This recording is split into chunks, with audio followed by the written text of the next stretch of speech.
Paki-check kung naka-full screen ako.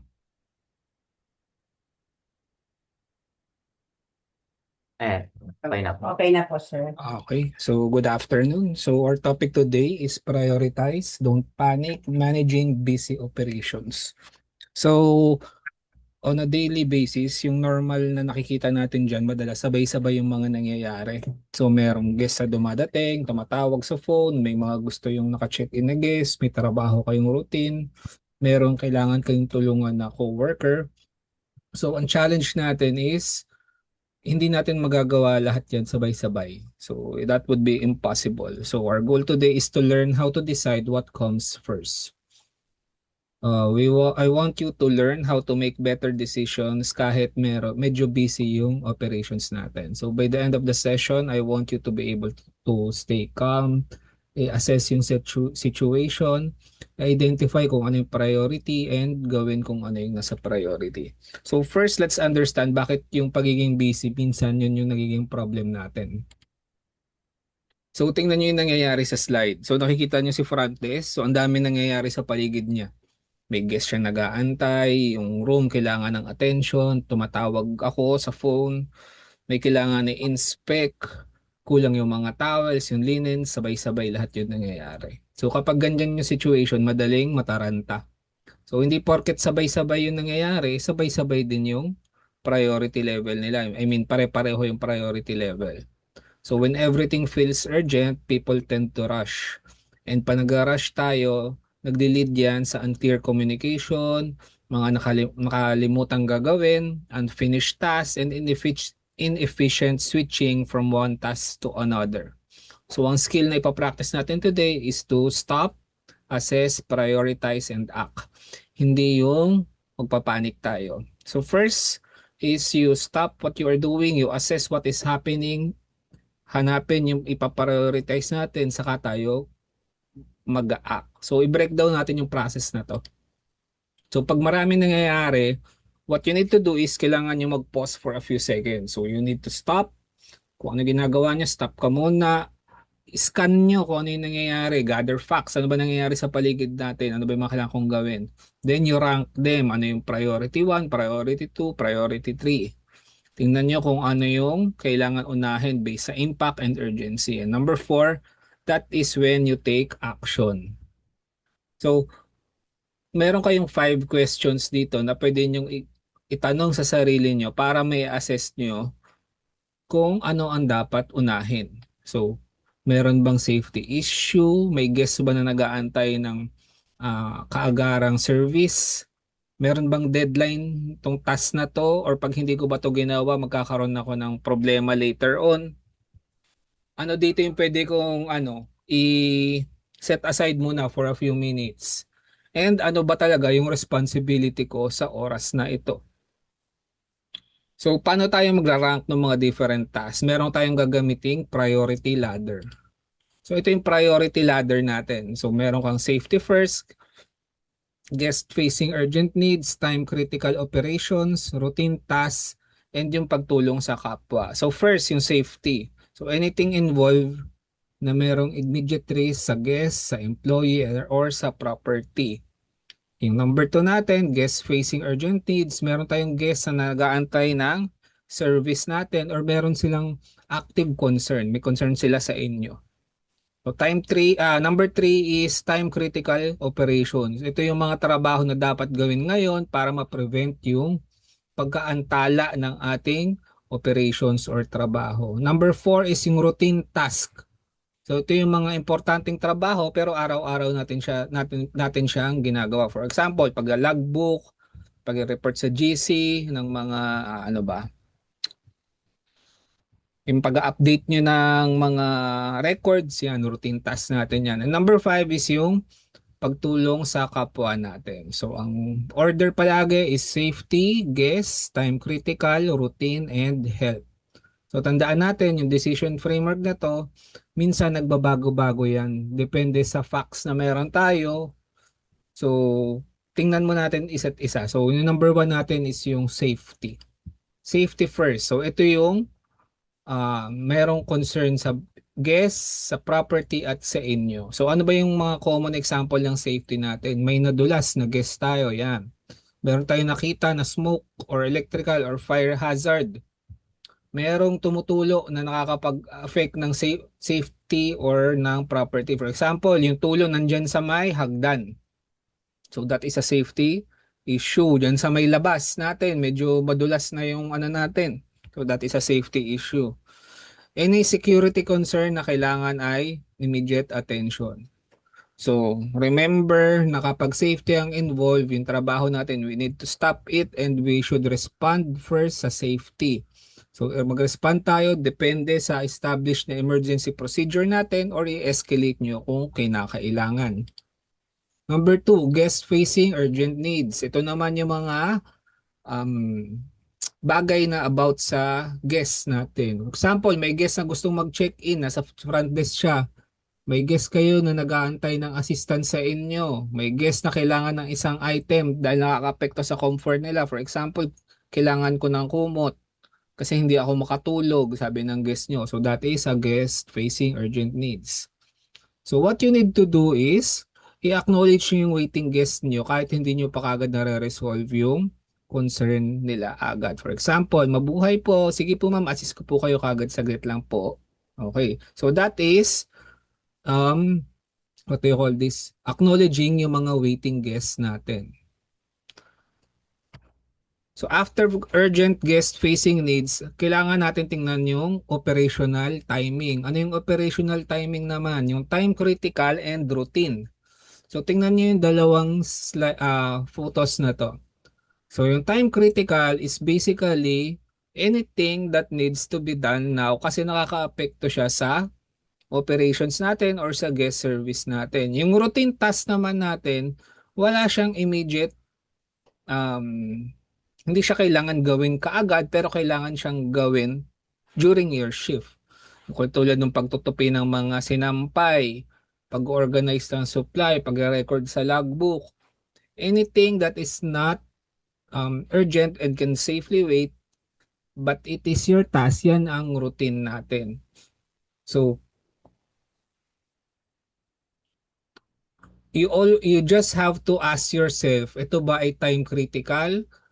Kung hindi naman, it will remain as a routine. So let's talk about naman something very important about teamwork. Ito yung sa number 5 natin, yung about helping, di ba? So meron tayong dalawang klase ng teamwork kasi. So yung good teamwork and unhelpful teamwork. Tingnan niyo yung difference between the good and unhelpful. Yung good teamwork, ibig sabihin yan is tinatapos mo muna yung assigned na trabaho sa'yo.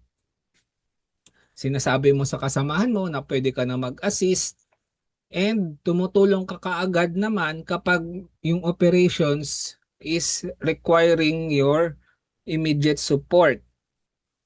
And you also coordinate when you need to temporarily change your priorities.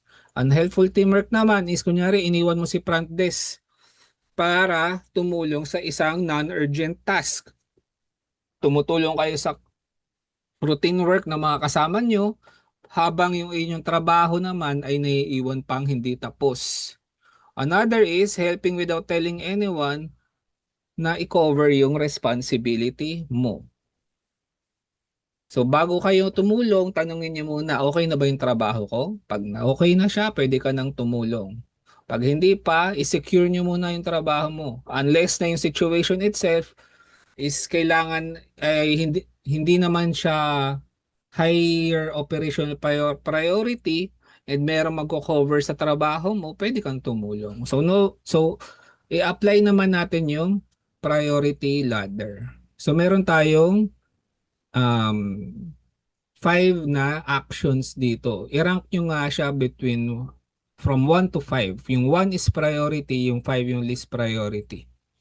So, tingnan nyo yung safety, guest-facing urgent needs, time-critical operation, routine tasks, and helping others. So, si Michelle, ano ang ano dito? Bigay mo sa akin yung letters, A, B, C, D, E. Bili ka ng 1 to, 1 to 5. Mauna. So, makinig kayo pag ako'y nagtuturo ha. A, ay, A nga, no? A, C, B, D, and E po. Ay, E, and D po. Okay.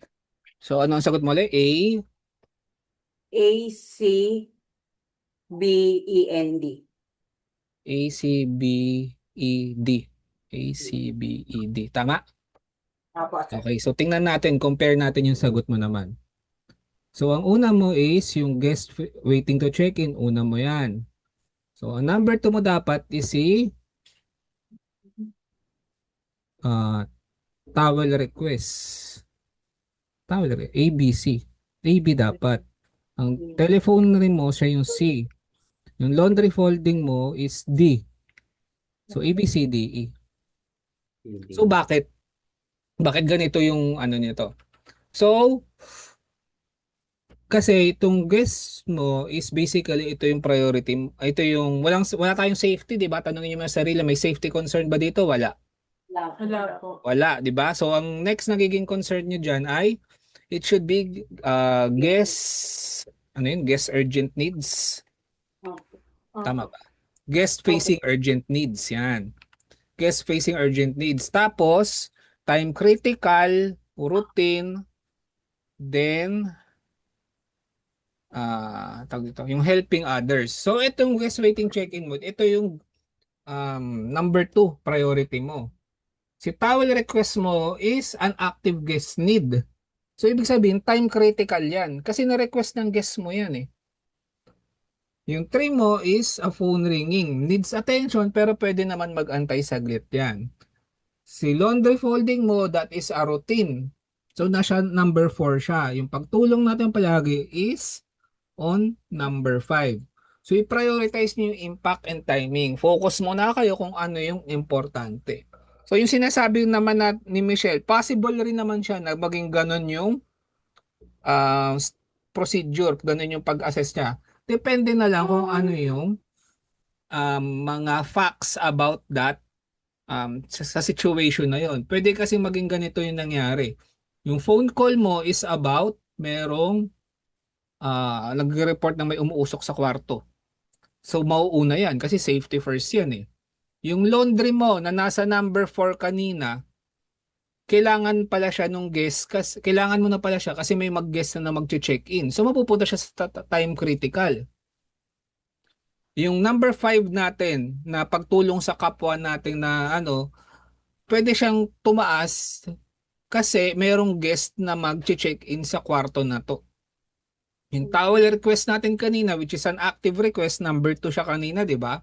Pwede siyang bumaba kasi sinabi ng guest niyo, pwede ba akong maki-request ng towel pero mamaya na lang kasi ano pa, pagbalik na lang namin paglabas, ano namin. So nakadepende palagi yan sa nangyayari sa inyo diyan sa tawag ito, sa ground.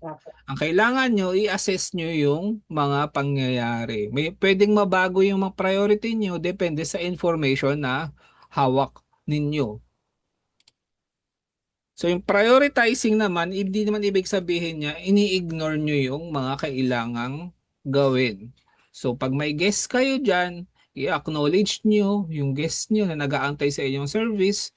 Pag yung coworker nyo ay nangihingi ng assistance sa inyo, i-acknowledge nyo rin. Pag mayroon kailangan sumagot ng telepono dahil busy si front desk, tulungan nyo sila. Give realistic update kung kailan matatapos yung request ng kasamahan mo or request ng guest. Basically, you need to communicate bago nyo i-leave yung inyong assigned responsibility. For example, merong kasamahan kayo, nagtanong, pwede ba nyo ba akong tulungan? Instead na bigla kang nawala sa station mo, sa front desk mo, makipag-communicate ng maayos. Or pag may guest na nag-aantay, pwede nyo sabihin, good morning po, ma'am, sir. Sige po, ma'am, saglit lang po. I'll be with you shortly po. So, ang good prioritization, combination yan ng tatlong bagay. Sequence, communication, and ownership. Hindi sapat na alam mo lang kung ano yung mauna. Kailangan alam din ng ibang tao ano ang i-expect sa inyo. So, tingnan natin yung decision making nyo. So within 60 seconds, sasagutin niyo ako ha. So ito ang nangyayari. Front desk ka, si Jessa to ang sasagot. May guest na mag-check-in, nag-ring yung telepono mo, yung housekeeping niyo may kailangang form, may isa pang guest na humihingi ng assistance. So ano ang gagawin mo, Jessa? Ano ko po muna, sir, unahin ko po yung nag-check-in po, makikiusap ako ng saglit lang po, saka ko po, wait lang ba? Ba't kayo? Sagot lang, sir. Anong gagawin? Anayin ko muna po, sir, pag halimbawa po may nag-check-in, magsasabi po ako ng excuse po muna or maghihintay lang po ng saglit, saka ko po anahin kay housekeeping, sasabihin kay housekeeping na din po, antayin lang din po, tatapusin ko lang po yung yung nag-guest check-in. Then, as per my plans, susunod ko na po yung nahingi ng voucher po sa wifi, saka po anahin yung panghuli ko na po siguro yung pagsagot sa tawag. Okay. So sino dito yung nag-aantay? Si guest po, yun na Sinong magche-check. guest yung nag-check-in? Opo, tapos po si housekeeping na nagpapaprint po. Sige. So, okay. So move on tayo dito. Actually, pwede rin naman yung ginawa ni Jessa. So sabi ko nga, it's just a matter of ano yung information na meron tayo. Since limited lang naman yung information na meron tayo dito, possible na pwede yung ginawa ni Jessa. What's important is, ang ano natin dito is, sinagot nyo in-acknowledge nyo yung may mga kailangan, yung hindi nyo pinarioritize muna. Kasi may kailangan kayong unahin eh. You have to tell them na, ma'am, saglit lang po. So that is acknowledging yung mga nag-aantay ng ating assistance. So meron kayong we could do this quick check sa natanong. So first is ano ba yung unang priority natin pag merong immediate need? Naalala nyo ba yung sinabi ko kanina? Ano yung uunahin natin palagi? Safety po. Safety. Okay, correct. So sa number 2 naman, you may reassign a worker but must not ignore which responsibility. So ano ang dapat hindi nyo kakalimutan kapag kayo ay tumutulong sa inyong kasamahan? Matapos yung Matapos yun na yung trabaho niyo po. Correct. So your own responsibility.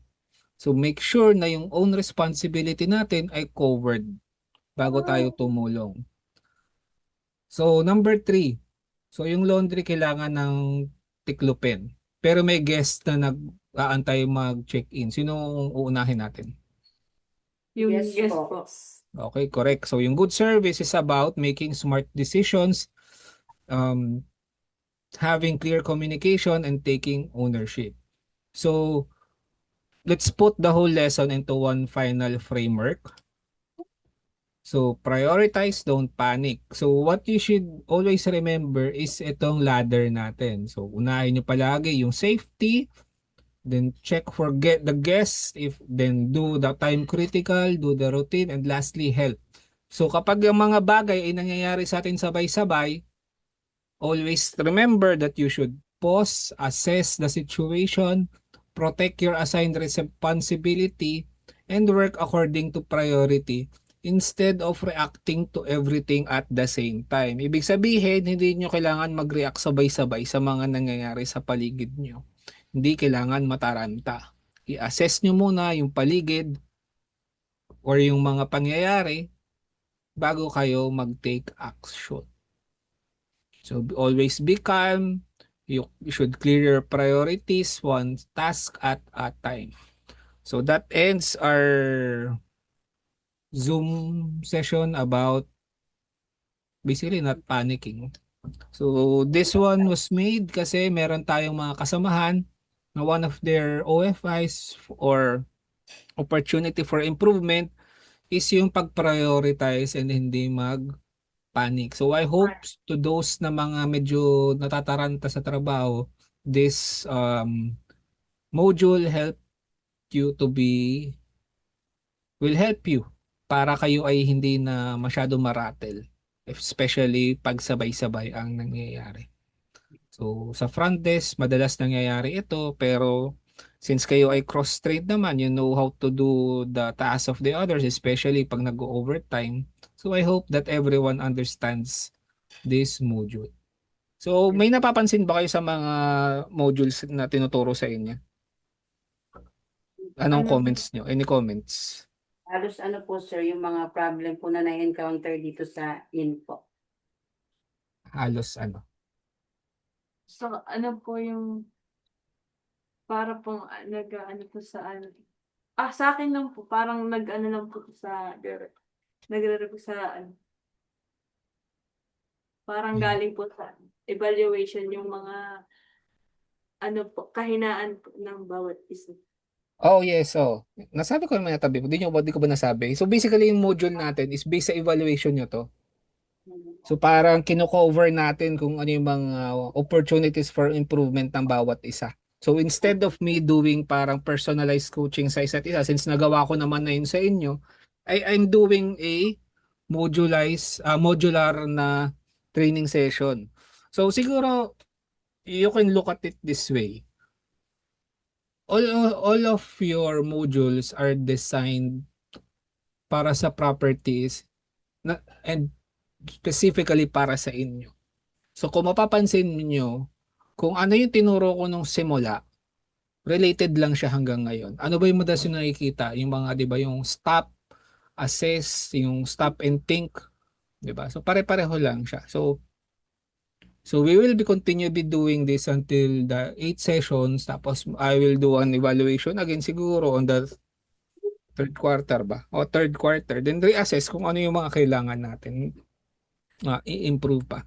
Hopefully meron kayong mga printouts nito for you to be able na mabasa, or in the future you can do this, you can use these modules pag kayo ay nagkakaroon ng staff meeting. Instead of doing parang mga yung cascading lang ng mga memo, pwede kayong mag role play on these matters. Parang yung ginawa ni na Jessa, yung sinend mo sa akin tutor nung isang araw. So Apo, sir. that's a good application of kung ano yung mga natutunan natin.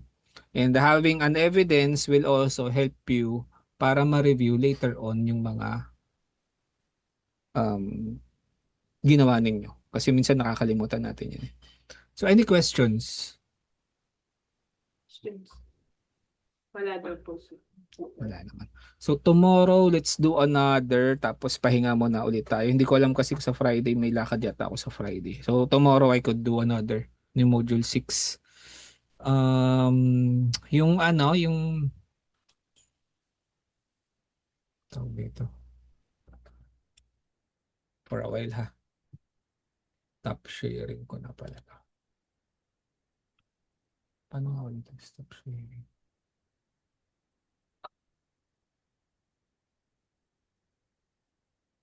Anyways, ayan. So,